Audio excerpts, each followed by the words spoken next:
संवर तत्व संबंधी भूल तक हमने चर्चा की है। यहाँ तक यदि किसी को कोई प्रश्न होगा तो आप पूछ सकते हैं। अभी तक के प्रकरण में किसी को कोई प्रश्न है तो आप पूछ सकते हैं। अभी तक के मतलब लगभग 205 से लेकर 230 इन 25 पेजों में किसी को कोई प्रश्न होगा तो वे पूछ सकते हैं, नहीं तो फिर मैं आगे के 3-4 पेजेस लेने का विचार है मेरा। नहीं है प्रश्न किसी को? कल जो 3 बिंदुओं पर हमने चर्चा की थी वे सब समझ में आई। अलग से 3 बिंदुओं पर चर्चा की थी। वे कौन कौन से बिंदु थे ऋषभ? 7 तत्व संबंधी भूल का प्रकरण व्यवहाराभासी में ही क्यों, और निश्चयाभासी में होता क्या, और व्यवहाराभासी में संभव है क्या? तो मैंने कहा तो व्यवहाराभासी में कदाचित संभव है, उभयभासी में, लेकिन निश्चयाभासी तो परे की सत्ता ही नहीं मानता, तो उसके होने का सवाल ही खड़ा नहीं होता। आश्रित तत्व संबंधी भूल क्या, वो मानता ही नहीं उसको कुछ अपना हिस्सा। ये फिर और एक प्रश्न उत्पन्न हुआ था। मैंने कहा था व्यवहाराभासी शरीर और जीव को समान नहीं, वो एक ही मानता है। एक वो छिलके को देखकर यही केला, ये व्यवहाराभासी की तकलीफ। और उभयभासी कहता है ऐसा नहीं, ये थोड़ी केला है, इतना सा ही केला नहीं है, कुछ केला अंदर का भी है, कुछ केला ये भी है, ऐसे दोनों है, ये दोनों भूल ही है। इतना सा मैंने कल कहा था, याद है? मुझे ऐसा लगा फेसिंग से ख्याल में नहीं आया होगा, मैंने फिर से सोचा अभी फिर से रिपीट करें। और तीसरा प्रकरण हमने देखा था निर्विकल्प और निर्विचारपने का। बहुत देर तक शशांक भैया के भी प्रश्न आ रहे थे। मुझे तो इतना ही कहना है, बुद्धिपूर्वक को स्व को जानने का प्रयास करता है। अभी स्व को जानने का प्रयास मतलब वहां पर भी स्व के प्रति राग, पर के प्रति द्वेष ऐसा नहीं होता। तो अपन उसको नया शब्द डाल सकते हैं, स्व की महिमा उत्तर उत्तर भाषित हो रही उसको, इसलिए वो स्व को जानने का प्रयास कर रहा है। परंतु पर को जानने में आता है पर भी, तो उसमें पर को भी खेचतान पूर्वक, कोई राग द्वेष पूर्वक हटाने का भाव नहीं है, तो फिर स्व को जानने का क्यों बुद्धिपूर्वक प्रयास कर रहा है? ये तो राग तो हो ही गया। नहीं, इसको राग नहीं है, उसको महिमा है। अपन उसको महिमा की अपेक्षा अप्रोच करें तो बुद्धि सुलझ जाएगी। इसलिए मैंने 4 बातें उसी प्रकरण में कही थी, आपको याद होगा तो।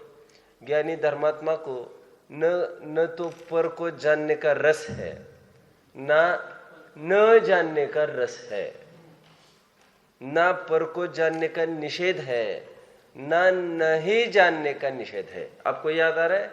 ये 4 बिंदु मैंने कहे थे, वो इजी अप्रोच। लेकिन जो अपना स्वरूप है वो राग मान के अपने में नहीं जाना चाहता, वो अपना मान के अपने में जाना चाहता है। ठीक है, अपने को अपना, पर को पर माने, ये तो विवेक है। टोडरमल जी साहब ने एक जगह लिखा भी है, ऐसे तो स्व के प्रति राग और पर के प्रति द्वेष हो जाएगा। फिर तो ऐसा लगता है स्व के प्रति राग भी नहीं होना, स्व के प्रति स्वपना होना। राग कहां से लाया तुमने? ये समझ में आ गया? तो मैं आगे बढ़ू। अभी मैं समझता हूं अभी के संपूर्ण प्रकरण पर अपनी सभी चर्चा, कोई भी एक भी बिंदु छूट रहा दिख रहा हो आपको तो आप पूछ सकते हैं। है कोई बिंदु? नहीं? मैं आगे बढ़ता हूं। आगे बढ़ने के पहले मैं थोड़ा एक प्रश्न पूछना चाहूंगा सबको, देखते हैं। वैसे कल रात्रि में चर्चा किया वाला है, उसका अंतिम प्रश्न यह था। अच्छा हो ये क्लास मिली मुझे सुबह की, नहीं तो मेरा विकल्प रह जाता और फिर सिलेबस के चक्कर में आने के बाद मैं आगे कंटिन्यू करता। मैंने रात में कहा था, उसने अंत में शंका खड़ी की है, गुप्ती समिति धर्म अनुप्रेक्षा परिचय चारित्र सब जगह वहां तक अप्रोच करके आए। बहुत अच्छा प्रश्न सत्यम में कल पूछा। मैं अभी उसका रहस्य भी थोड़ा बताना चाहता हूं आपको। प्रश्न यह था उनका कि गुप्ती समिति धर्म अनुप्रेक्षा परिचय चारित्र, ये तो नाम ही अलग अलग है। जब नाम अलग अलग है, उनकी सबकी परिभाषा एक क्यों करते हो आप जानते हो, इसलिए नियम सार को विश्वविद्यालयों में अभ्यास के अंतर्गत नहीं रखा गया है। क्यों? क्योंकि उसमें प्रतिक्रमण की परिभाषा बताओ, प्रतिक्रमण की, तो सब प्रति प्लस क्रमण इज इक्वल टू प्रतिक्रमण। प्रति मतलब टुवर्ड्स, क्रमण मतलब चलना, आत्मा की तरफ बढ़ना, आत्मा में आना ही प्रतिक्रमण है। बोलो प्रायश्चित्त बोलो तो प्रायः चित्त, प्रायः मतलब शुद्धि, चित्त मतलब आत्मा की शुद्धि। प्रायश्चित्त है, आत्मा की शुद्धि कैसे होगी? आत्मा का आश्रय करने से होगी। वहां पर कोई भी प्रश्न पूछोगे, सबकी परिभाषा आपको आत्मा का आश्रय लेना ही आएगा। प्रतिक्रमणाधिकार खोलो, कुछ भी चारित्राधिकार खोलो, आप प्रायश्चित, प्रतिक्रमण, जितने अधिकार है ना, आलोचना अधिकार खोलो, आलोचना की क्या परिभाषा करेंगे? चहुओर से लोचन, लोचन मतलब देखना, चहुओर से अपने आत्म तत्व को देखना, वही आलोचना है। तो यूनिवर्सिटियों में कैसे पढ़ाते उसको? प्रायश्चित, प्रतिक्रमण, आलोचना, कुछ भेद ही खड़ा नहीं होता। आचार्य देव के सामने जाना है, प्रायश्चित दे दो, आलोचना करो, प्रतिक्रमण प्रत्याख्यान होता है ना, प्रतिक्रमण प्रत्याख्यान आलोचना। अभी सभी की परिभाषा एक करने लग जाए, व्यवहार की तो स्थिति खड़ी नहीं होगी। तो बहुत अच्छा होगा, स्थिति खड़ी नहीं होगी तो आप ही ने तो कहा है। वो तो शुद्धात्मा में जिसको प्रवेश करना था उसको, उसके लिए तो स्थिति रखनी नहीं थी अलग अलग। ये सत्यम समझ में आ गया? जिनको शुद्धात्मा में प्रवेश करना है ना, उनको गुप्ती समिति सब एक ही है, सब एक है, मतलब वो सभी है ही दिखता है उसको तो क्या है, शुभ भाव है, नहीं है, सब है। तो उसके वो कह रहे यही परमार्थ गुप्ती, यही परमार्थ गुप्ती समिति, मतलब जिसके लिए गुप्ती समिति पाली जा रही थी वो हो रहा है ना अभी शुद्धोपयोग, तो यही परमार्थ गुप्ती है। आत्म स्वभाव में गुप्त होना यही गुप्ती। समिति, समिति, भली भांति अपने स्वरूप में स्थित होना, यह समिति है। ऐसी परिभाषा मूलाचार में की है, निश्चय और व्यवहार दोनों। गुप्ती, गुह्यते, गुप्त करना, गोपन करना, गोपन विभाग होता है ना अपना, क्या कहते हैं उसको, डिपार्टमेंट, स्पाई। कौन से डिपार्टमेंट? स्पाई नहीं सुना आप लोगों ने वर्ड स्पाई?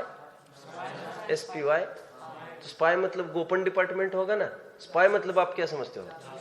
जासूस समझते हो? हाँ, एक प्रकार से वही है ना ये स्पाई डिपार्टमेंट, अथवा क्या कहेंगे उसको, गुप्तचर विभाग होता है ना, उसको स्पाई डिपार्टमेंट कहेंगे। तो क्या कहना था मुझे, ये गोपन का प्रॉपर अर्थ छिपाना नहीं होता है वैसा। गोपन का प्रॉपर अर्थ होता है सुरक्षित रखना। छिपाना के रूप में वो क्या है, जासूस एक वर्ड ऐसा लगता है कि चुपचाप सुन के चले जाते हैं। जासूस वो चुपचाप सुनकर चले जाने का अर्थ गोपन नहीं है। गोपन का प्रॉपर अर्थ सुरक्षित करना है, सुरक्षित। तो अपने आत्म स्वभाव में सुरक्षित रहना, आश्रय करना, वो है निश्चय गुप्ती। समझ रहे? मुझे तो क्या कहना था, जो कल प्रश्न उत्पन्न हुआ था, गुप्ती समिति अलग अलग संकेत है, तो वो समझ रहा है तो कहाँ गलत समझ रहा है। इसलिए तो भाव गुप्ती, द्रव्य गुप्ती, फिर भाव समिति, द्रव्य समिति, ये हर जगह घटित होगा। देखो, देवी पूजा, गुरुपास्ति, स्वाध्याय, संयम, तप, दान, हमने 6 आवश्यक देखे थे। वहां पर सबसे पहले प्रारंभ में ही आवश्यक की परिभाषा बताई थी। क्या बताई थी? श्रावक के योग्य आंशिक शुद्धि को ही निश्चय आवश्यक कहते हैं। मैं थोड़ा भी ये मेरे विषय नहीं था अभी का, लेकिन अभी सहज ही मेरा भाव उस तरफ मुड़ा है, अभी उसी का मैं समाधान करूंगा। जो कल प्रश्न उत्पन्न हुआ था ना, देखो मैं अभी आवश्यक पाठ पढ़ा है मैंने 8th स्टैंडर्ड को। मैं जब भी पढ़ाता हूँ आवश्यक पाठ, मैं एक उदाहरण देकर प्रारंभ करता हूँ। आपको भी उदाहरण देता हूँ, आपको नया अप्रोच मिलेगा। और फिर मैं आपको ये पूछूंगा बाद में, मैंने ये क्यों सुनाया आपको उदाहरण, तो आपको सिद्धांत बताना है फिर, ठीक? घर में एक लड़का है, स्कूल पढ़ता है, यूं मान के चलिए बोर्ड एग्जाम्स है, अत्यंत महत्वपूर्ण एग्जाम्स है अब की बार, और ये निर्णायक है उसके फ्यूचर के बारे में, तो उसको खूब पढ़ाई करना एक्सपेक्टेड है। तो वो पापा के पास घर पर गया। अभी आज से तो स्कूल ही चालू हुई है मान के चलो। पापा के पास गया, और पापा जी कुछ ऑफिस वर्क कर रहे थे बैठकर। उसने पूछा, पापा जी मैं आपको हेल्प करूं कुछ ऑफिस वर्क में? पापा जी सबसे पहले बात उसको क्या कहेंगे? बोलो शशांक। पढ़ाई करो। बहुत अच्छा, बराबर उत्तर दिया। बेटे तू पढ़ाई कर, रहने दो इसको। नहीं पापा जी मैं पढ़ाई तो बहुत कर ली है मैंने, अभी मुझे थोड़ा बोर हो रहा है मुझे, तो मुझे थोड़ा टाइम पास चाहिए, और नहीं तो फिर मैं खेलने को जाने की सोच रहा हूँ। अब पापा जी क्या कहेंगे? हाँ तो ले लो, इसको करो, इसको करो। हो गया। मम्मी के पास गया, पढ़ाई करके अभी फिर से मम्मी को वही फिर अप्रोच किया, मम्मी कोई काम हो तो बताओ, मेहमान आने वाले, कोई सब्जी बनानी हो तो बताओ, झाड़ू पोछा मुझे बताओ, बर्तन मांजने मुझे बताओ। बेटा तुम जाओ। क्या बोलेगी मम्मी? तुम अपना अपना काम करो, पढ़ाई करो। नहीं पढ़ाई तो मैं बहुत करके आया हूँ, तो चेंज के लिए मैं आधा घंटा आया हूँ, कुछ काम हो तो बताओ, नहीं तो मैं खेलने की सोच रहा हूँ। मम्मी क्या कहेगी? ले बेटा कर, चालू कर। अभी आपको ऐसे 6 घर के मेंबर्स लगाना। पापा मम्मी का मैंने बोल दिया, एक बड़ा भाई भी था, उसको कुछ सहयोग करने गया तो वहां पर भी यही समस्या आई। एक बहन भी है, ऐसे 6 मेंबर्स है घर में। दादा की भी सेवा करने गया, दवा भी देने गया दादाजी की। दादाजी दवा, तो दादाजी सबसे पहले क्या कहेंगे? क्या कहेंगे? देवेश बेटा पढ़ाई कर, दवा की तो मैं समझ लूंगा, कोई और दे देगा। नहीं दादाजी मैंने खूब पढ़ाई कर ली है और अभी आधा घंटा मुझे थोड़ा फ्री है, नहीं तो मैं खेलने जा रहा हूं। तो दादाजी फिर कहेंगे दे दो दवा। होगा ना ऐसा? समझ में आ रहा है उदाहरण? ये 6 मेंबर्स, ठीक है। मुझे प्रश्न है अभी, अब लगाओ, पापा जी की सेवा करना क्या है? प्रधान रूप से क्या है? पापा जी की सेवा करना क्या है प्रधान रूप से? नहीं, अभी इसमें घटित मत करो, वहां पर ही बोलो आप मुझे, उदाहरण में ही चलो। पापा जी की परमार्थ सेवा क्या है? पढ़ाई करना। और व्यवहार सेवा क्या है? अकाउंट उनको समझना। अभी मम्मी की व्यवहार सेवा क्या है? रसोई में हाथ बटाना। मम्मी की व्यवहार, दादा की व्यवहार सेवा क्या है? दवा देना। दादी की व्यवहार सेवा क्या है? पैर दबाना। व्यवहार सेवा में सबकी परिभाषा बदल रही है। निश्चय सेवा में सबकी एक ही परिभाषा बन रही है, क्या? पढ़ाई करना। अभी थोड़ा अपन प्रकरण को और उदाहरण को बढ़ाते हैं आगे। एग्जाम आ गई अभी सामने, मान के चले कल पेपर है, अक्षत कल पेपर है मान के चलो। तो अभी आज खूब पढ़ाई कर ली उसने, और पढ़ाई के बाद गया पापा जी के पास और पापा जी को बोला, पापा जी कुछ वर्क हो तो बताओ मुझे। पापा जी क्या बोलेंगे? अरे पहले दिन भी क्या बोले थे, अभी क्या बोलेंगे? पढ़ाई कर। और फिर वो बोले नहीं अब मैं थोड़ा बोर हो गया हूं, थोड़ा मैं वैसे चाहता हूं, नहीं तो मैं खेलने का सोच रहा हूं। अब पापा जी क्या बोलेंगे? अनितेश बोलो, अब पापा जी क्या बोलेंगे? शशांक क्या बोलेंगे? अभी ऑफिस का वर्क तो पकड़ाएंगे ही नहीं, और खेल की बात कहेंगे तो पिटाई की बात करेंगे वे। बोले तुम पागल तो नहीं हो गए? तुम्हारा पूरा करियर फ्यूचर इस पर आधारित है। खेलने की तो छोड़ो, तुम ऑफिस पढ़ो। नहीं पापा जी पढ़ लिया, मस्तक घूम रहा है। पढ़ो बेटा, फिर से पढ़ो। पिछली बार भी ऐसे ही बोले थे और पेपर में गड़बड़ करके आए थे। तुम पढ़ो, बार बार पढ़ो, मैं ले रहा हूं आपकी पढ़ाई, देखो कैसे पढ़ाई हुई है आपकी, देखो। और फिर नहीं तो मैं क्वेश्चन पेपर सेट करके दे रहा हूं। अब पढ़ाई में ही स्थापित करने का प्रयास करते हैं। आप समझ में आया? खेल मतलब है अशुभ, पापा की सेवा मतलब है शुभ, और उसकी पढ़ाई मतलब है शुद्ध। उसका अपना कार्य को मैं शुद्ध कह रहा हूं। यहाँ पर मोक्ष मार्ग संसार मार्ग का प्रकरण नहीं है, लेकिन अपने कार्य को कहते शुद्ध, मिलावट नहीं करना। शुद्धता आ गई तो सब अपना अपना कार्य करे, ये प्रकृति का नियम है शुद्धता। लेकिन जब एग्जाम का प्रसंग आए तो वहां पर तो उसका भी निषेध। किसका निषेध? इस शुभ का। पहले अशुभ की अपेक्षा शुभ को उपादेय बोल रहे थे, लेकिन अभी शुद्ध की जब होनी है तब अभी शुभ का भी निषेध करने लगेंगे। आप समझ रहे हो सब? जब मुनि अवस्था को प्राप्त हुए ऊपर ऊपर, तो छठे गुणस्थान में आए, उस कुछ नहीं हुआ तो भी प्रतिक्रमण हो गए। वो प्रतिक्रमण करना पड़ेगा आपको। हमने क्या अपराध किया? बुद्धिपूर्वक नहीं किया होगा, अबुद्धिपूर्वक जो आपने छेद किया है, जो छठे गुणस्थान में आप आए हैं, अपराध यही हुआ है। आपने सबके सामने वहां पर प्रतिज्ञा किसकी ली है? शुद्धोपयोग की प्रतिज्ञा ली है आपने, और आप छठे गुण स्थान में कैसे आ गए? तो बराबर प्रतिक्रमण होता है। आहार करके आए, सबसे पहले क्या काम है? आचार्य के सामने जाकर खड़े रहो, क्या करो? प्रतिक्रमण। आप जानते हो ये 6 आवश्यक कहे हैं मुनियों को, उसमें प्रतिक्रमण आवश्यक मतलब क्या होता है मालूम? आवश्यक कार्य है उनका।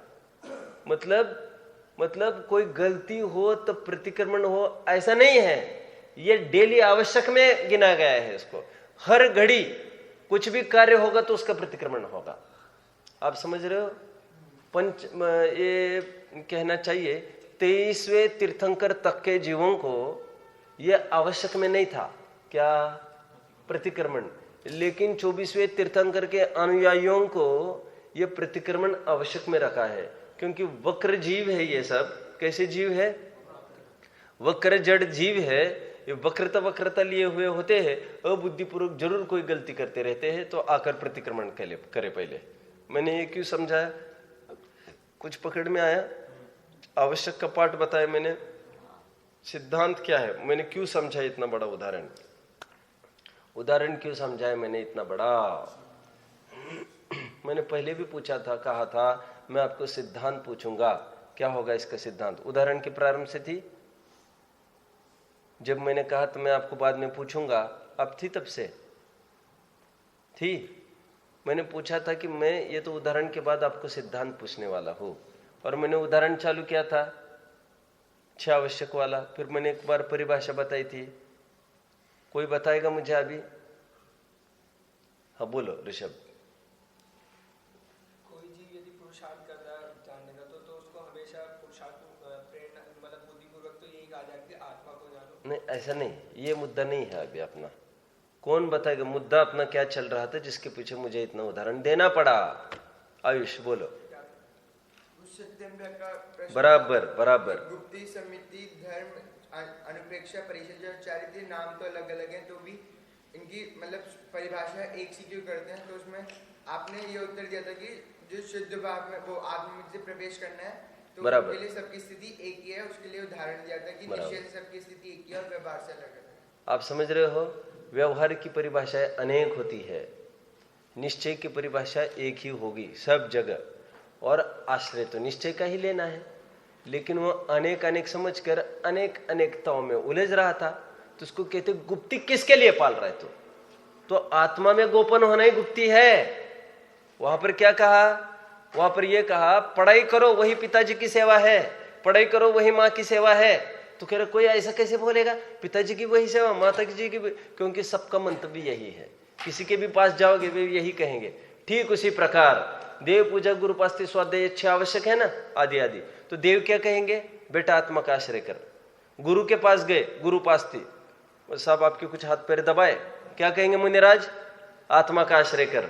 स्वाध्याय के पास गए, स्वाध्याय क्या कहेगा? शास्त्र आत्मा का आश्रय कर। तो सब जगह देव के पास गए, गुरु के पास गए, सब क्या कह रहे हैं? तो देव की सच्ची सेवा क्या है?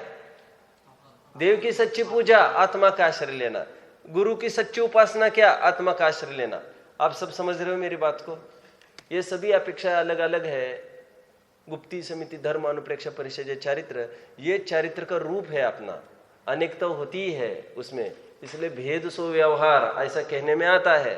और निश्चय में अनेक परिभाषाएं नहीं होती, इसलिए कल भी मैंने कहा था ऐसे सब जगह लगा लेना। गुप्ती 2 नहीं, गुप्ती का निरूपण 2 प्रकार से होता है। चारित्र 2 नहीं, चारित्र का निरूपण 2 प्रकार से। ये वहां पर लिखा है ना, मोक्ष मार्ग 2 नहीं, मोक्ष मार्ग का निरूपण 2 प्रकार से होता है। 248 पेज अभी चलना है अपने को। 8 दिन के बाद अपन उस प्रकरण की तरफ आएंगे। 248 पेज में 8 दिन लगेंगे, 8-9 दिन। तो मोक्ष मार्ग 2 नहीं, उसका निरूपण 2 प्रकार से होता है। तो वहां पर मोक्ष मार्ग की जगह अब सम्यक दर्शन, सम्यक ज्ञान, सम्यक चारित्र ऐसा 3 रखकर 3 परिभाषा अलग बनाए। फिर आगे क्या बनाएंगे? फिर वहां पर सम्यक दर्शन के भी 8 अंग डाल के करेंगे आप। देखो, दया धर्म का मूल है। सत्यम, आप ही के प्रश्न की चर्चा चल रहा हूं मैं, क्या मुझे जब तक तसल्ली नहीं होगी मैं आगे नहीं बढ़ूंगा। दया धर्म का मूल है, दया धर्म का लक्षण है। वहां पर क्या कहा? दंसन मूलो धम्मो। यहां पर क्या बोला? दया धर्म का मूल है। ठीक है, दोनों मूल बोल रहे। अब मेरा ये प्रश्न है, दया को धर्म का लक्षण बनाना ये कैसा है बताओ आप? अब आप लोग व्यवहार कहते हो, मैं कह रहा हूं ये किसने कहा आपको? क्योंकि दया का स्वरूप हमने तो कुछ बताया नहीं आपको। वहां पर क्या लिखा बनारसीदास जी ने दया का स्वरूप?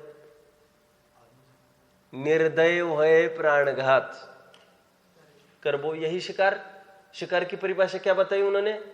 अंदर में निर्दयता होना, यही शिकार है। निश्चय शिकार क्या बोला? वो प्राणी को छेदा तुमने, वो नहीं, तुम्हें अंदर में जो निर्दयता हुई ना कि वो उसको अपन वो मेरे काम में आ सकता है, तो यही निर्दयता है। तो निर्दयता मतलब राग द्वेष उत्पन्न होना ही निर्दयता। समझ में आ रहा है? तो दया धर्म का मूल है। ये निश्चय शैली है कि व्यवहार शैली है? अरे दया की परिभाषा अपन जैसे बनाएंगे वैसे वह शैली जाएगा।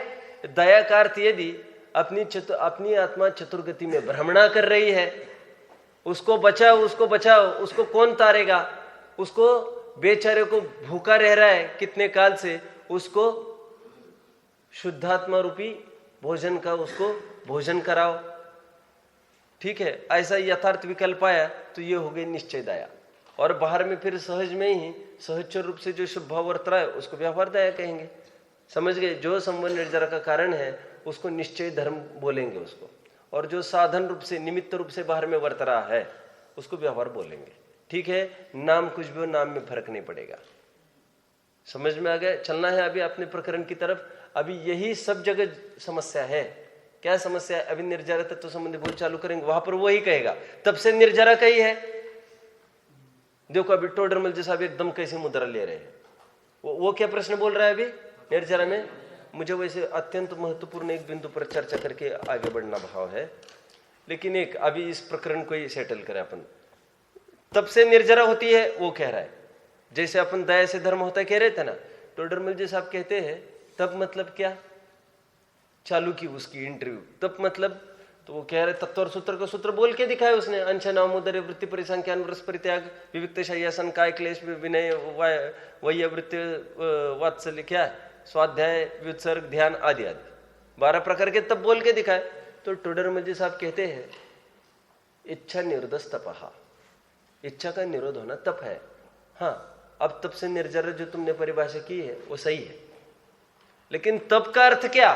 इच्छा का निरोध होना, क्योंकि बाहर की क्रियाओं को ही तप कहेंगे तो ऐसे तपस्वी तो सभी त्रियांश सिद्ध हो जाएंगे, क्योंकि खूब करोड़ों साल उपवास करते हुए।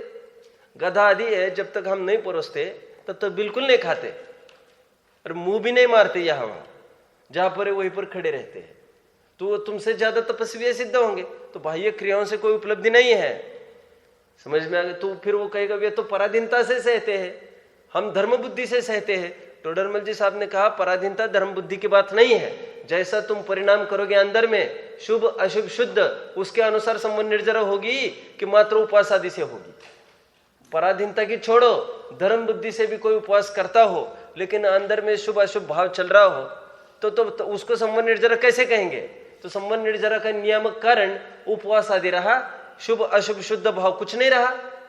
समझ में आ गया? मतलब वहां पर भी तब मतलब दो परिभाषा करेंगे, तब दो नहीं। तब का निरूपण दो प्रकार से होता है, इच्छा का निरोध परमार्थ तप, और जो इच्छा का निरोध तो है नहीं परंतु उसका सहचर अस्थिरता के निमित्त से होने वाला क्या? उपवास करने का भाव, अवमोदर्य करने का भाव, उसको उपचार से तप मानना। शरीर की क्रिया है उसको भी उपचार से तप मानना। समझ गए? और फिर जो व्यवहार के कारण है तो फिर एक भी तप नहीं करे वो जाएगा कहां पर जाएगा? मुक्ति को प्राप्त हो जाएगा। उसी प्रकार आप हर जगह समझ लेना। गुप्ती समिति की भी बात करी, क्यों भाई? मेरा प्रश्न है, ऐसा समिति पाले नहीं जीवन भर तो मुक्ति को प्राप्त हो सकता है कि नहीं? होगा कि नहीं? ऐसा समिति पाले नहीं। अभी ये समिति की इसलिए नहीं बोल रहा हूं मैं, क्योंकि लेकिन मैं एक भी सिद्ध करके दिखाऊं कि ये कहां पाल रहे फिर भी मोक्ष हो गया, मतलब नियामक कारण नहीं रहा।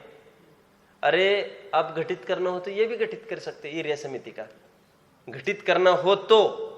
हालांकि वो घटित इसलिए ज्यादा नहीं होगा क्योंकि वो तो चल के आया मुनि के पास दीक्षा लेने के लिए, उसको दीक्षा विधि हुई तो 2 कदम तो आगे चल कर तो बैठेगा वो, उसमें तो एरिया समिति पालेगा कि नहीं? ऐसा तो थोड़ी है, वहीं पर वो बैठ गया तो बैठने में मात्र कौन सी समिति पालन होगी? आदान निक्षेपण, राइट। जीव जंतु आदि को देखकर वो बैठेगा तो पैर तो एक भी नहीं रखा, लेकिन यह अवसर बहुत कम है।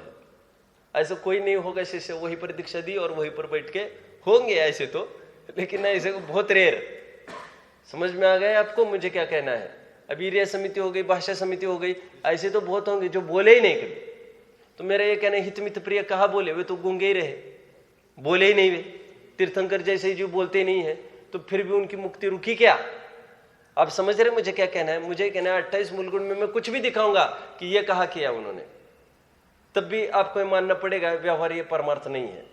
तो गुप्ती समिति आदि की अपेक्षा अपन चर्चा चल रही है जब से, तो मुझे कहना है कि नग्नता को छोड़ो थोड़ी देर के लिए, ठीक है? मैं कह रहा हूं अब क्या कि ज्ञान में आया था मेरे केशलोच का। क्यों भाई केशलोच नहीं करके कोई मुक्ति को जा सकता है? ये है ना हमारे खड़े, कौन कौन? भरत जी की तो छोड़ो, भरत जी की तो बाल बड़े भी नहीं। ये कौन? ये बाहुबली जी के इतने बड़े आगम की मर्यादा को उल्लंघन किया साहब इन्होंने। क्या किया? आगम की क्या मर्यादा है? 4 महीने हैं, 2, 3, 4 ऐसे महीने हैं। जघन्य रूप से 2 महीने के पहले कर नहीं सकते, 4 महीने के बाद कर नहीं सकते केशलोच। अभी 4 महीने के बाद कर नहीं सकते। और ये महाशय ये खड़े 1 साल हो गए, तो मुझे कहना है इनका 28 मूल गुण का पालन हो रहा है कि नहीं हो रहा है? अरे 28 मूल गुण का पालन उसको करना है जिसको बाहर में आंखें खोलनी है और कदम बढ़ाना है। जिसको कदम ही नहीं रखना है उसको क्या तो ईर्ष्या समिति होगी, जिसको आंखें नहीं खोलनी उसको क्या तो केशलोच करेंगे। आप पकड़ में आ रही? क्या कहा? जो स्वरूप में गुप्त रह रहा हो उसको व्यवहार की कोई बात नहीं है। जो मैंने एक उदाहरण दिया था, जिस नारी को घर से बाहर निकलना हो उसको बोलेंगे बिंदी लगाओ, और बोलो बिछुड़ी पहनो, और बोलो मंगलसूत्र पहनो। जिसको बाहर निकलना है, जिसको घर में ही रहना है, उसको क्यों नहीं कहेंगे फिर ये सब? इसलिए नहीं कहेंगे क्योंकि घर पर तो कोई शील का आक्रमण होना नहीं है, शील का आक्रमण होगा बाहर। तुम्हारी ये सब देखेंगे तो तुम्हारी शील तुम्हारी तरफ कोई बुरी निगाह से नहीं देखेगा। बोले सिद्धांत कौन बोलेगा इसमें? सिद्धांत कार्तिक, सिद्धांत क्या बात है? समझ में नहीं आ रहा क्या प्रकरण? बहुत सरल कर रहा हूं मैं प्रकरण को। प्रकरण समझ में नहीं आ रहा है तो फिर क्यों नहीं बता पा रहे? अभी जो उदाहरण दे उसका सिद्धांत क्या निकलेगा? गजब हो गया। कार्तिक समझ में नहीं आ रहा है? बोलो क्या क्या सिद्धांत, कैसे सिद्धांत घटित करेंगे? बोलो। मतलब जिनको शुद्धोपयोग में प्रवर्तना है उनके लिए तो मतलब ये सब है ही नहीं। बराबर। जिनको घर से बाहर निकलना है वो नारी को वही पहने, नहीं तो शील पर आक्रमण होगा। जिनको स्वरूप से बाहर निकलना हो वे 28 मूल गुण पाले, नहीं तो दिक्कत आएगी इसमें भी, एकदम नीचे चले जाएंगे वे। लेकिन जिनको घर से बाहर ही नहीं निकलना उनको क्या पूछते हो? हमारे बाहुबली जी ने ना ईर्ष्या समिति पाली, ना भाषा पाली, ना यशना पाली, ना वो केशलोच पाला, ना कुछ पाला। सवाल ही खड़ा नहीं होता। अदंत दोहन, अरे भोजन ही नहीं किया, कहां से अदंत दोहन लाया तुमने? ठीक है बैठिए। ये मैंने ये कहा कि गुप्ती समिति आदि ये कुछ भी नहीं हो तब भी मुक्ति की प्राप्ति हो सकती है। अपनी ईर्ष्या समिति आदि का इसलिए थोड़ा बाजू में कर रहे हैं क्योंकि वो 2-4 कदम तो आगे बैठकर बैठेगा, कोई आचार्य के सामने बैठेगा क्या? विवेक तो नहीं होगा ना ऐसा, तो एक तरफ हो जाएगा और फिर भले केवल ज्ञान की प्राप्ति करे। ठीक है, चलना है अभी आगे प्रकरण में। तो मुझे कुछ प्रश्न पूछना है अभी आपको, ठीक है? उसका प्रश्न ये है, दीपेश चलना है आगे, पकड़ में आ रहा है? कितने जन को प्रकरण पकड़ में आ रहा है? तो मैं आगे बढ़ूंगा। ठीक है सभी। अक्षय समझ में नहीं आ रहा प्रकरण? अपने सत्यम के प्रश्न पर इतनी देर चर्चा चल रही है और बहुत अच्छा प्रश्न है। ठीक है, इसलिए भाव गुप्ती, भाव समिति, गुप्ती समिति, धर्म, भाव धर्म, ये सब शुद्धोपयोग में ही चला जाएगा। राम तेरे कितने नाम जैसी स्थिति है, धर्म तेरे कितने नाम, गुप्ती कहो समिति कहो, सब शुद्धोपयोग ही करना है। फिर आकुलता नहीं करना मैं पिताजी की सेवा नहीं कर पाया, यही पिताजी की सेवा है, तुम पढ़ाई करो। ठीक है, नहीं बोलो।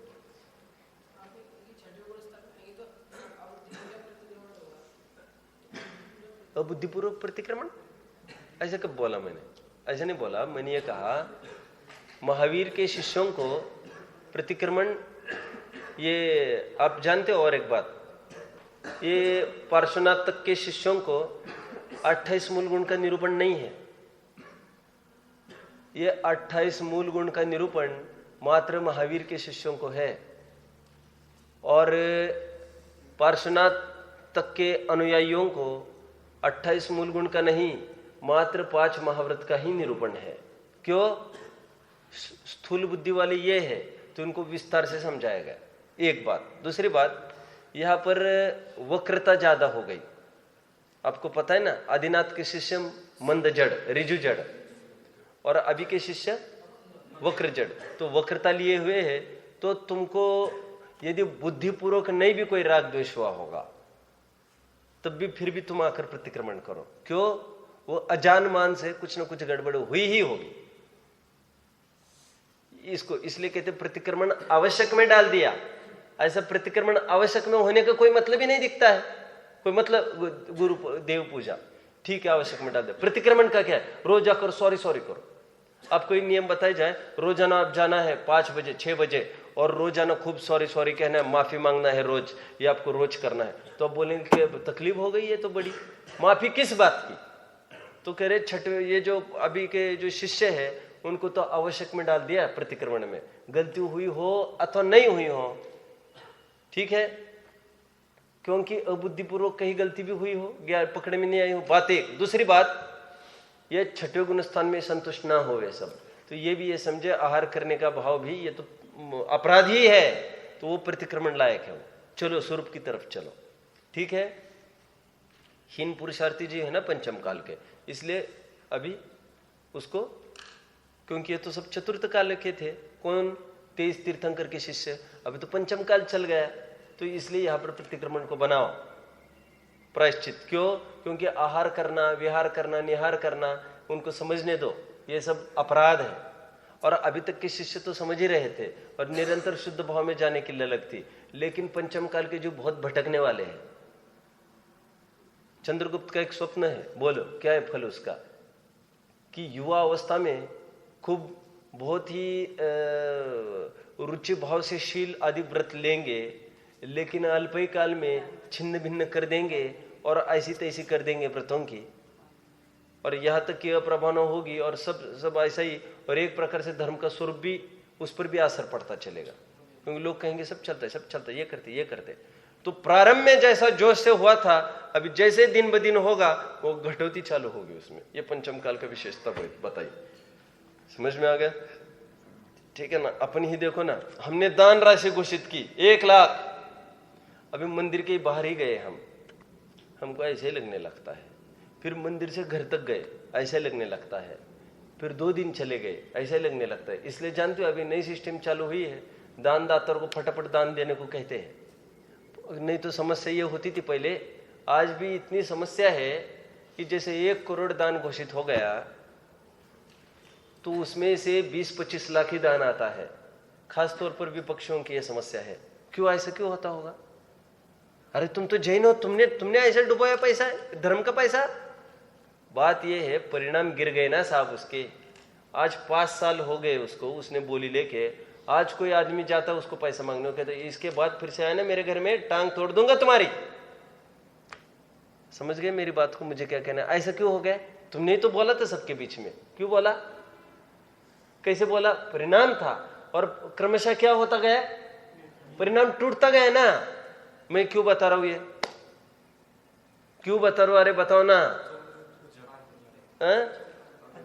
पंचम काल, राइट। मैंने आपको बताया भी था, सहजानंद वर्णी थे ना, वो कैसे मरे पता है आपको? सहजानंद वर्णी जी कैसे मरे? देखो उन्होंने ग्रंथशाला चालू की थी, आपको पता है।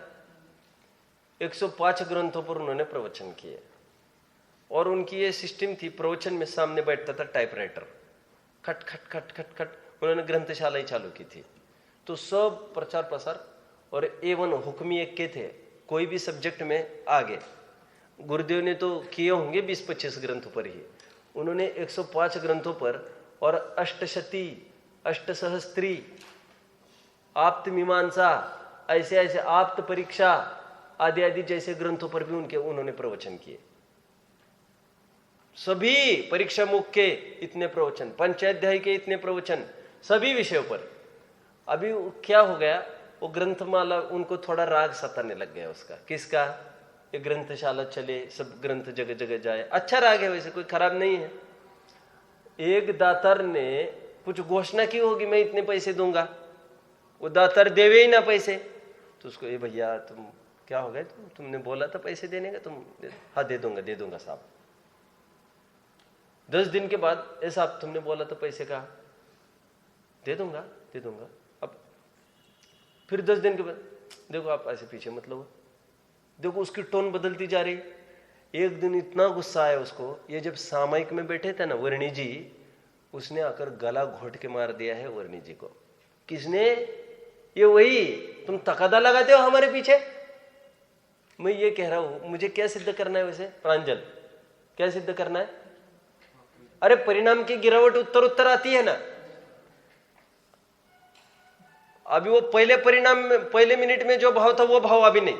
इसलिए मुनियों को कहा, हे मुने, जब भी तुम में शिथिलता आए तो उस समय का विचार करना। किस समय का? जिस समय तुमने दीक्षा ली थी और सभी राज दरबार, राजपाट, सब सैनिक, अनुकूल पत्नियां, अनुकूल प्रजा तुम्हारे पीछे लगी थी। राजन मत जाओ दीक्षा लेके, और तुम सब ठुकरा के यहां पर आए थे। याद करो उस दिन को। और आज तुम किस में लुभा रहे हो? ये साधारण महिला में, देवांगना समान सैकड़ों पत्नियों को तुम ठुकरा के आए हो, मत भूलो। आज किसमें तुम्हारा उपयोग भटक रहा है? एक भोजन में, पंच पकवान वाले, कितने 52 व्यंजन वाले भोजन को तुमने ठोकर मार के यहां पर आए हो। आज तुम्हारा राग क्यों भटक रहा है? उस दिन का विचार करो। किस दिन का विचार करना है? जब परिणाम बहुत चढ़बड़ के थे, उस समय का विचार करो, ऐसा कहा जाता है। समझ में आ गया? आज सब क्षेत्र में ऐसा हो गया ना, एकदम भावुक होकर लव मैरिज कर जाते हैं और फिर 10 दिन भी नहीं टिकता और फिर अलग होने के लिए बातें चलती रहती है। तो कहते उस समय का विचार करो जिस समय तुम शादी, सब दुनिया एक तरफ और तुम एक तरफ हो गए थे। तुम कह रहे थे मैं मर जाऊंगा लेकिन शादी इन्हीं से करूंगा। वो परिणाम को याद करो। तो फिर ये कहकर उनको स्थितिकरण कराया जाता है और कहा जाता है मत करो ये बात अलग होने के। अभी समझ में आ गए? चलते आऊ मैं मेरे प्रकरण में। ये प्रकरण में आऊ क्या मेरे? मुझे कुछ प्रश्न पूछना है। अभी एक प्रश्न पूछूंगा। शिष्य ने यह पूछा, अभी संवर ही की चर्चा है, शायद अभी निर्जरा चल पाए कुछ। शिष्य का यह प्रश्न है, 13 प्रकार का चारित्र तो कहा है, 13 प्रकार का चारित्र कहा है। अब वो भ्रमणा क्यों हो रही उसकी? चारित्र 13 प्रकार का, 5 महाव्रत, 5 समिति और 3 गुप्ती। और बेटा चारित्र 13 प्रकार का नहीं है, चारित्र का निरूपण 13 नहीं 1300 प्रकार का भी हो सकता है। लेकिन परमात्मा चारित्र तो स्वरूपे चरणम चारित्र। 7वीं गाथा की टीका का पहला लाइन, अमृतचंद्र देव, स्वरूपे चरणम चारित्र, स्वरूप में रमण होना ही चारित्र है। और गाथा में चारितम खलु धम्मो बोला। और एक हुए तरण काल में परमारत्नो पंथ। चारित्र का तो एक ही मार्ग होगा ना, कोई अलग अलग मार्ग थोड़ी होंगे। कोई समितियां करते बैठे, कोई गुप्तियां करता बैठे, कोई महाव्रत पालता बैठे। ठीक है, तो उसने ये बोला। तो टोडरमल जी साहब कह रहे वो व्यवहार से बताया गया है। मैं इस पंक्ति का अर्थ आपको पूछूंगा, पेज नंबर 230, समाधान। चलो समाधान आप ही में से किसी से पढ़ाऊंगा और आप ही को पूछूंगा इसमें क्या शंका उत्पन्न होनी चाहिए। कार्तिक, ये मुझे पैराग्राफ पढ़ के दिखाओ, प्रश्न और उत्तर बोलो। यदि ऐसा है तो चारित्र के 13 वेदों में महाव्रत आदि कैसे करें? बराबर। वह व्यवहार चारित्र का और व्यवहार नाम उच्चार का, तो महाव्रत आदि होने पर ही वीतराग चारित्र होता है। ऐसा संबंध जानकर महाव्रत आदि में चारित्र का उपचार किया है। जिससे निष्कषाय भाव है वही सच्चा चारित्र है। इस प्रकार संवर के कारणों को अन्यथा जानते हुए संवर का सच्चा श्रद्धालु। निष्कषाय भाव मतलब निष्कषाय भाव, निष्कषाय। निक केवल ज्ञान का अनुभव करता है, वहां पर नि का अर्थ अलग, यहां पर नि का अर्थ अलग, निष्कषाय। यहां पर रहित बने का अर्थ लेना। ये समझ में आ रहा है आपको? अभी इसमें क्या प्रश्न जायज है उठना? महाव्रत आदि, हाँ बोलो बोलो। राइट राइट राइट, अपेक्षित है ये सब आपसे। फिर वितराग चरित्र होता है, इसका अर्थ क्या करेंगे? महाव्रत आदि होने पर ही। अभी यही इसमें क्या कमेंट, कौन क्या करेगा बताओ आप मुझे, कुछ कमेंट करो इस पर। कमेंट अपेक्षित है इतनी लाइन पर। आयुष, कमेंट अपेक्षित है। द्रव्यलिंगी को भी, अगर महाव्रत आदि होने पर ही वीतराग चारित्र तो द्रव्यलिंगी को भी वीतराग चारित्र नहीं, अभी कुछ सोचो पहले। तो मैं तो ये कह रहा हूं हाथ ज्यादा से ज्यादा ऊपर चाहिए, इस पर कुछ कमेंट करने का प्रयास करो आप। इसमें अपर पक्ष और स्वपक्ष ऐसे भी डाल सकते हैं आप। अपर पक्ष स्वपक्ष समझ में आया? अपर पक्ष नहीं समझ में आ रहा है? अपर पक्ष का इसमें क्या कहना है? ऐसा ऊपर थोड़ा और जोर लगाओ, बोलो। यहां पर लिखा है, टोडरमल जी साहब समझ रहे, महाव्रत आदि होने पर ही वितराग चारित्र होता है। बोलो। उनकी वास्तविक अपेक्षा तो ये लिखे कि जब तक द्रव्यलिंग नहीं होगा तब तक भावलिंग मात्र सही वो द्रव्य लिंग बना धारण कर लो, भावलिंग बना तो हो ही जाए। समझ में आ गए सबको? ये इसको उठाते हैं वे और ये अपने को दिखाते हैं। जो क्या लिखा है, महाव्रत हुए बिना वितराग चरित्र नहीं हो सकता। पहले मुनि बनो तो कुछ बात होगी। अभी अर्थ समझने का कितना रहस्य है। तो यहां पर अर्थ क्या लेंगे फिर? महाव्रत आदि होने पर ही वितराग चरित्र होगा। अरे पहले तो ये देखो टोडरमल जी साहब क्यों बोल रहे हैं, उसकी शंका को अनुसरण करके बोल रहे हैं। वो महाव्रत को चारित्र मान बैठा है। तो टोडरमल जी साहब कह रहे हैं कि महाव्रत होने पर ही चारित्र होगा, मतलब यहाँ पर उत्पत्ति कारण की अपेक्षा चर्चा नहीं है, यहाँ पर ज्ञापक कारण की अपेक्षा चर्चा है। कितने जन को समझ में आया? ज्ञापक कारण और उत्पत्ति कारण तो समझ में ही आता होगा। एक दिन मैंने समझाया था आपको। फिर प्रश्न आज बोलो, धुआं कारण है कि अग्नि कारण है? प्रश्न, धुआं कारण कि अग्नि कारण? ऐसा नहीं, हाथ ऊपर चाहिए। धुआं कारण है कि अग्नि कारण है? वैसे आदिश, ये देवेश का तो हाथ हर प्रश्न में ऊपर रहता है। और कौन है 10वीं वाला? 10वीं वाला कौन है? और भाई तुम बोल सकोगे अग्नि पहले कि धुआं पहले? बोल सकोगे? कारण धुआं की अग्नि बोल सकोगे? उत्तर आप नहीं बोल सकोगे। बोल है आपका, आप नहीं, ये टीम आप नहीं बोल सकोगे। आप बोल सकोगे? शशांक बोल सकोगे? बहुत अच्छा, बहुत अच्छा। चलो आप बोलो। हाँ, अग्नि कारण। ये तो वैसे ही उत्तर होगा एकदम साधारण। बैठो, ये तो सेंस है कुछ मैं पूछ रहा हूं तो। बोलो दीपेश, प्रकरण किसको लेकर था उसको याद करो ना। अग्नि है जो उत्पत्ति कारण है और जो धुआं है वो ज्ञापक कारण। बराबर। अग्नि कारण धुआं कार्य, ये उत्पत्ति की अपेक्षा। अग्नि नहीं होती तो धुआं कहां से होता? उत्पत्ति। और एक होता है ज्ञापक कारण, उसमें धुएं को देखा तो अग्नि का ज्ञान हुआ, तो धुएं को कहेंगे कारण। धुएं को देखकर हमने अग्नि का ज्ञान किया। धुआं न होता तो अग्नि का ज्ञान कैसे होता? धुआं है कारण, अग्नि है कार्य। वहां पर एक्चुअली धुएं का ज्ञान है कारण और अग्नि का ज्ञान है कार्य। वो तो ज्ञान की बात है, लेकिन धुआं कारण और अग्नि कार्य ऐसे भी कहेंगे, उसको कहेंगे ज्ञापक कारण। प्रकरण से मिलान कौन करेगा? अभी प्रकरण से मिलान करो भाई। शैलेंद्र बोलो भाई। महाव्रत आदि, अयो अभी बेटा वही तो वो बोल रहे वे लोग, वो यही तो वे लोग बोल रहे महाव्रत लो, उसके बिना काम नहीं होगा। अपन उत्पत्ति कारण कहेंगे क्या? बैठो बोलो।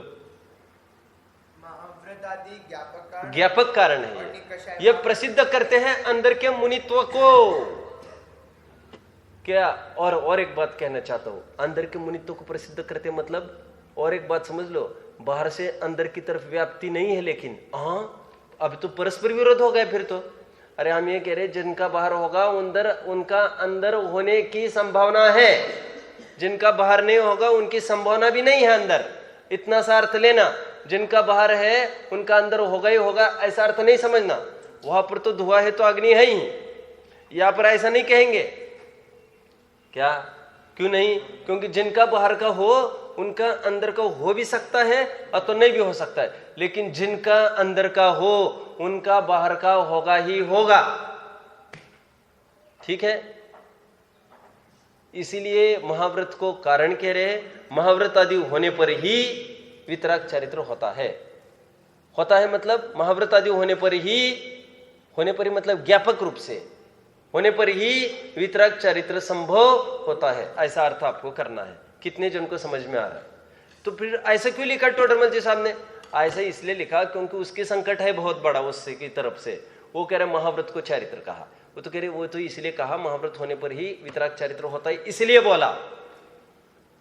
हालांकि वो चरित्र नहीं है कुछ। अभी निर्जरा में भी यही प्रकरण आएगा। वे ये कहेंगे तप को निर्जरा कही, तो टोडरमल जी साहब ये कहेंगे तप आदि करेगा तो शुद्धोपयोग की प्राप्ति करेगा, और शुद्धोपयोग से निर्जरा होगी, इसलिए उपचार से तप से निर्जरा कहने में आती है, परंपरा कारण। समझ में आ गया आपको? देखो मैं पूछूं आपको इंजीनियरिंग का कारण क्या, तो सामान्य कोई ये कहे वो हमने 12th में मैथ्स ली थी ना साइड, इसलिए इंजीनियरिंग का कारण। तो जो 12th में मैथ्स लेगा वो इंजीनियर होगा क्या? ये बैठे 10 साल इंजीनियर नहीं हो पा रहे, सब हमने तो किया 12th में, हमने तो की 12th में मैथ साइड, हमें तो नहीं हो रहे। अरे हमने ऐसा कारण नहीं बोल रहे हैं, ये जब हम कह रहे थे इन्होंने 12th में मैथ्स लिया था ना इसलिए ये हो गया, तो ये वहां से सुन रहा था खड़े खड़े, और वो आकर क्या झगड़ रहा है हमारे साथ, हमने भी तो किया, हमको क्यों नहीं बोल रहे? अरे हमको तो ये कहना है जो जो इंजीनियर हुए वो वहां से निकले हैं, जो वहां से निकले वो होंगे भी अथवा नहीं भी होंगे, तुम अपेक्षा क्यों नहीं समझते, गला क्यों पकड़ रहे हैं? तो ऐसे तो हम कारण में नर्सरी भी कह सकते हैं। क्यों? क्योंकि तू पहले दिन आकर धमक गया, वो कहां पर, 5 साल का लड़का आकर कहां पर धमक गया, 12वीं में, और बोला साहब हमको मैथ्स डबल ग्रुप कर दो, मैथ्स ग्रुप कर दो हमारा, हमको इंजीनियर करना है। तो उसको कहेंगे बेटा नर्सरी में जाओ, हमने तो सुना तो उसको ये करना जरूरी है, लेकिन ये करके वो करना है। अभी वितराग चरित्र पे और क्या तकलीफ मानते, सुनो, वितराग चरित्र को 7वें गुण स्थान से ही मानते हैं, ये भी उनकी तकलीफ है बहुत बड़ी, जबकि उनको समझना चाहिए चरित्र सच पूछो तो 4थे गुण स्थान से प्रारंभ होता है, सराग वितराग चरित्र। लेकिन जैसे मैंने कल समापन में कहा था, चरित्र तो उसको कहते हैं जिसको जगत देखे, और सम्यक दृष्टि के पास दिखने लायक, 4थे 5वें गुण स्थानवर्ती को दिखने लायक, दिखाने लायक कुछ नहीं है, और चलता फिरता चारित्र का पिंड कौन, मुनिराज। इसलिए द्रव्यलिंगी हो, मिथ्या दृष्टि, फिर भी इसको नमस्कार मुनि को, और सम्यक दृष्टि हो, क्षायिक सम्यक दृष्टि 4थे गुण स्थानवर्ती, फिर भी उसको नमस्कार नहीं हो सकता, नहीं हो सकता, नहीं हो सकता। कहां पर लिखा, असंजदम न वंदे, क्या, असंजदम न, असंयमियों को कोई वंदन वंदना नहीं ही हो सकती। कहा की गाथा ये, अष्टपहुड़ की गाथा है ये मूल में। आप सब समझ रहे हो मेरी बात को? संयम होना, चारित्रवंतों को ही विनय उपचार होगी, असंयमियों को विनय उपचार नहीं होगी। ये क्यों कहा, चारित्रम खलु धम्मो। तो वितराग चारित्र तो आगम की शैली है। चारित्रवंत किसको कहता है, जिसका बाहर से दिखे कुछ, क्या, क्योंकि चरणन योग की परिपाटी संभालनी है ना हमको। मैंने एक दिन यहां पर कहा था, भरत जी 96,000 शादियां कर रहे, उनको ब्रह्मचारी कहे, मैं आपको पूछूं ब्रह्मचारी भरत जी को ब्रह्मचारी कहेंगे कि द्रव्यलिंगी मुनि को ब्रह्मचारी कहेंगे? आप बताओ मुझे। उत्तर अपेक्षित है भाई, उत्तर अपेक्षित है। अपेक्षा ऐसी होगी आपकी, परमार्थ से विचार करे, धर्म अपेक्षा विचार करे, अध्यात्म से देखा जाए, अंतरंग से देखा जाए, केवल ही साक्षी है इसके, तो सच्चे ब्रह्मचारी तो यही है। क्योंकि इन्होंने ब्रह्मचर्य थी ब्रह्मचर्य, और उन्होंने आत्मा को नहीं जाने, तो ये आज भी कुशील सेवन करते। कुशील मतलब यहाँ पर क्या अर्थ लेंगे, कुशील मतलब अपने स्वभाव से च्युत हुए हैं, अपने स्वभाव से स्वभावशील, स्वभावशील नाम स्वभाव का है, तो अपने स्वभाव से च्युत हुए वो कुशील है। लेकिन चरणानुयोग की परिपाटी में भरत जी को कोई ब्रह्मचारी नहीं कहेगा, वो द्रव्यलिंगी को ही ब्रह्मचारी कहेगा, और ऐसा ही होना चाहिए। समझ में आ गया? क्योंकि शादियां करके भी कोई ब्रह्मचारी कहलवाने लग जाए तो मुनि भी फिर वैसा ही करेंगे, तो फिर कितनी गड़बड़ हो जाएगी समाज में, ध्वंस हो जाएगा पूरा मान मर्यादाओं का। उपवास किसको कहते, बोलो भाई?